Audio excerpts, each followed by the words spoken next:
guys, welcome back to I Hate Higher Ed.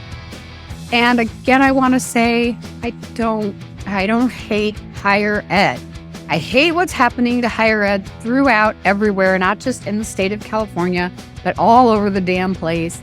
I'm your host, Kris McPeak, and today I want to talk about a curriculum that is severely lacking in not just higher education, mostly high schools, but in the sense that this rolls into higher ed and the importance of students having this understanding and knowledge, because as you all know, we're going to go to the polls in a couple months and we are going to vote on the next president of the United States. And if you follow me on Instagram, you know I'm rather opinionated on this and that I've had a definite change of focus. We can talk about that in another episode, but what I want to talk about today is this lack of civics education happening in our high schools and consequently rolling over into our colleges, and that some of our faculty seem more focused on, I guess, teaching topics, or what do they call it? Identity, theory, history, and civic stuff. And that seems to be happening lots of places, so much so in the state of California. And I happened upon this article from UC Riverside News. That's the University of California, Riverside, one of the larger schools in the UC system. And they did some research on the 46 California school districts and how well these school districts represent or embrace civic education in their mission statement. And I want to pull a couple. So the report's findings included that only a quarter of the 46 school districts in the represented sample used the word civics in their local control accountability plan. I don't know what that is. That must be a high school term for public education. Only 2 school districts use the word democracy. Only 6 mention the state seal of civic engagement, which I'm looking at for the state of California. It's the California flag-ish with a little bear on it. It says state seal of civic engagement. So this was an improvement from 2020, but still only half of our school districts in California are talking about civics as important in their educational plan. Only 7 of 36 districts had mission or vision statements substantially addressing civic education. 17 of them marginally addressed civics by speaking of developing young people for social roles. And 14 made no mention of preparing young people to participate in their community or society. That right there makes me want to throw my computer across the room. I'm going to read this back again to you because this is, okay, top of my head's about to come off. Let me put it. Of 36 school districts here in the state of California, 14 of them made no mention of preparing young people to participate in their community or society. I'm kind of I should have read this article first before I came on, because right now I'm so shocked and angered that I just, like I said, I want to throw my computer. This is unacceptable. When a student turns 18, a lot of them are still in high school. A lot of them will vote for president this November while they're still in high school. And they will not have been in an educational system that finds it a priority to understand what these things are. I'd posted on Instagram maybe about 2 or 3 weeks ago that more people know who Beyonce is married to than know who the Speaker of the House is. Or know who the vice president. Maybe it's not the vice president. Everybody knows who the vice president is now. But I think it was the Speaker of the House, who, by the way, if the president dies and the vice president dies, the Speaker of the House is the person in charge. And for more people to know that Beyonce and Jay-Z are married and have babies than know who the Speaker of the House is, to me, that is a legitimate problem. Big, bad, yucky. Yeah, it's awful. It is awful. And to not even discuss civics in 9th grade. I mean, we knew the 3 branches of government. We knew what executive, legislative, and judicial meant. We understood. I had to recite the preamble of the Constitution in my civics class in front of everybody in order to, move to the next level of, what we were doing in class. And that was a big deal. And one girl, bless her heart, Cheryl Hudgens, I'll never forget this.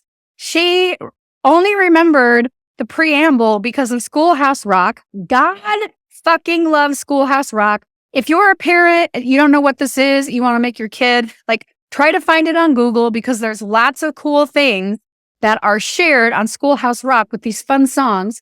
But we the people, in order to form a more perfect union, establish justice, ensure domestic tranquility, provide for the common defense, promote the general welfare and sense. That's a little ad lib there. Ensure the blessings of liberty to ourselves and our posterity. Do ordain and establish this Constitution for the United States of America.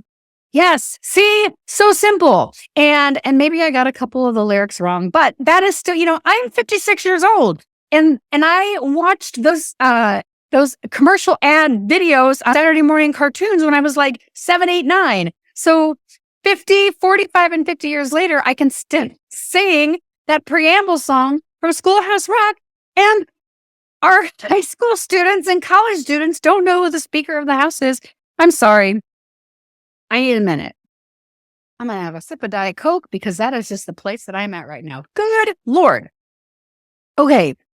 To be of age to go to the polls in November and not know a thing, not know very much, not know a good enough amount of how our country's put together, how it is governed, how it's supposed to be governed. How it's governed right now is not how it's supposed to be governed. To understand what a democratic republic is, for that to not be taught in schools, and for that to not be emphasized in colleges, I think is probably one of the most tragic elements of the modern educational system today.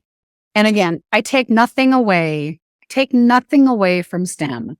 And I take nothing away from vocational education. We're going to talk about that hardcore in another episode. But I think for those specific civics lessons to not be taught, and for our students to come into high school and then from high school into college, or from high school out into the working world and not know these things, it's really tragic, and it frightens the holy shit out of me. Because, that scene in A Breakfast Club where the guidance counselor that's running detention and the custodian are they're hiding away in a closet or something, and they're talking about these students, and they're, the one counselor says, these kids are going to be the people that are taking care of me when I get old. So tongue in cheek, yes, that's kind of okay, well, I don't know if that's really true. I think it's mostly true, and I think it's more so being true now than it ever has been. So I implore of you listening, if this is not something that you feel like you're addressed with, or if you're a younger person listening to this episode and you didn't have good civics in high school, or you're not getting good civics education in college, then go to Google and Google it. Or I bought a book, I'll put it in the show notes. I think it's called Adult Civics, your Adult Civics textbook. And I'm about a third of the way through it. And it's just kind of a reminder of all of these things, the way that you learned them when you were in high school versus the way that you apply them now as a grown-up.